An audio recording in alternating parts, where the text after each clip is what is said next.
শ্রেণীর 1.5 সংখ্যার তুলনা, চতুর্থ শ্রেণীর 1.5 সংখ্যার তুলনা। এখানে 6টি কার্ড সংখ্যা দেওয়া আছে এবং কার্ডগুলো দিয়ে সংখ্যা তৈরি করতে হবে। এখানে 6টা কার্ড দেওয়া আছে, 1 2 3 4 5 6, 6টা কার্ড দেওয়া আছে। কার্ডগুলো দিয়ে সংখ্যা তৈরি করতে হবে। এটা কিন্তু মোস্ট ইম্পর্টেন্ট অঙ্ক ক্লাস 4 এর জন্য। প্রথম সাময়িকে আসবেই আসবে এটা। বিভিন্ন যদি ক্লাস 4 এর বৃত্তি পরীক্ষা হয়, এই কার্ডের একটা অঙ্ক থাকবেই। তো কার্ডের অঙ্ক আমি 2টা দিব, যাই হোক 1-2টার মধ্যে একটা কমন পাবেন। আপনারা কন্টিনিউ করতে থাকেন। এটা হলো প্রশ্ন।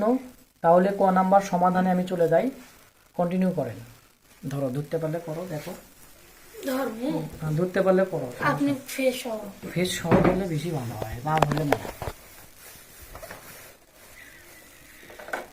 তো এখন অঙ্ক করা শুরু হচ্ছে। আর দেখেন, এটা আমার স্যার।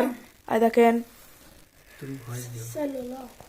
চালু হয়নি তো। ক নাম্বার এখানে বলছে, বৃহত্তম সংখ্যা তৈরি করো। তাহলে এই 6টা কার্ড থেকে বৃহত্তম সংখ্যা তৈরি করব। তাহলে আমরা ক নাম্বারে দিব। এখানে যেহেতু বৃহত্তম সংখ্যা বলছে, আমরা লিখব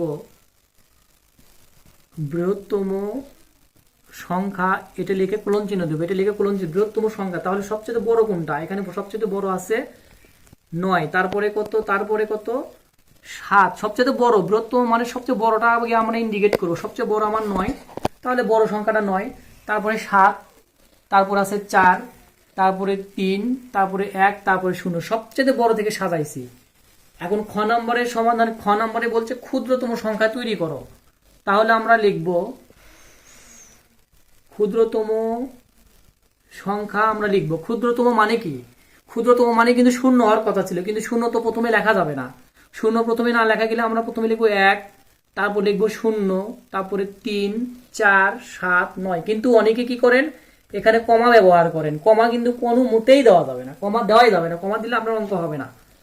নাম্বার গ, বৃহত্তম বিজোড় সংখ্যা তৈরি করতে বলে। তাহলে আমরা লিখবো, অঙ্ক কিন্তু খুবই সহজ, শুধু এই ভাষাটাই আপনাদের জন্য ঝামেলা হবে। বৃহত্তম বিজোড় সংখ্যা। তাহলে বিজোড় সংখ্যা আগে আমরা লিখবো বৃহত্তম বিজোড় সংখ্যা। তাহলে বৃহত্তম বিজোড়, তাহলে এই অঙ্কের ভিতরে দেখতে হবে আমাদের বৃহত্তম বিজোড়। বিজোড় কয়টা সংখ্যা আছে? যেহেতু বিজোড় আছে আমার, একটা আছে 7, একটা আছে 9। তাহলে বৃহত্তম বিজোড় কিন্তু আমরা যদি শেষে 7 লিখি, তাহলে তো বৃহত্তম বিজোড় হবে না। তাহলে প্রথমে শেষে 9 আসবে। তাহলে প্রথমে আমরা 7 থেকে শুরু করি। এখানে দেখেন, তাহলে বুঝতে পারবেন বৃহত্তম বিজোড় এই সংখ্যাটাই আমরা ফলো করি। তাহলে এই সংখ্যাটা যদি ফলো করি বৃহত্তম বিজোড়, তাহলে 9টা আমার ওই পাশে যাবে।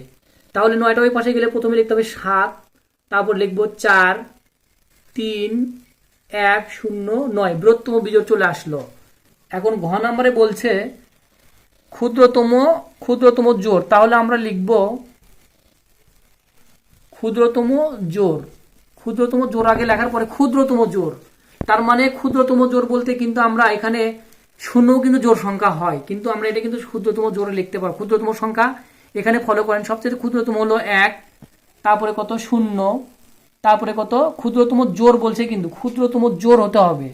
তার মানে 1, 0, 3, 7, 9, 4। এটা হলো ক্ষুদ্রতম জোড়। ক্ষুদ্রতম জোড় মানে এখানে কিন্তু 0 এর পাশে হইতো, কিন্তু সেটা কিন্তু আসলে হবে না। ক্ষুদ্রতম জোড় বলতে আমরা এটা লিখতে হবে। এটাই আমাদের অঙ্ক।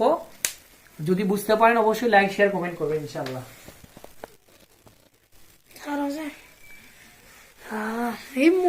আছে 7, তারপরে কত হবে? 4, 3, 0, 1। এটা হবে বৃহত্তম বিজোড়, কারণ বিজোড় অঙ্ক আমরা পাইছি। বৃহত্তম আকারে সাজাতে গেলে এটাই হবে, তাছাড়া আপনাদের বৃহত্তম অঙ্ক হবে না। আবার এখানে বলছে ক্ষুদ্রতম জোড়। ক্ষুদ্রতম জোড় বলছে যেহেতু, তাহলে এখানে আমরা লিখবো 1, 0, তারপরে লিখবো কত? 3, 7, 9, 4। 1, 2, 3, 4, 5, 6। এই যে 6 অঙ্ক হয়ে গেছে। এগুলো এইভাবে আমাদের অঙ্কটা হবে। এভাবে আপনারা সমাধান করবেন, দেখবেন সহজেই বুঝতে পারবেন। অঙ্কটা 2-3 বার দেখবেন, তাহলেই পাবেন ইনশাআল্লাহ। আসসালামু আলাইকুম। ভিডিওটা ভালো লাগলে অবশ্যই লাইক, শেয়ার, কমেন্ট করবেন।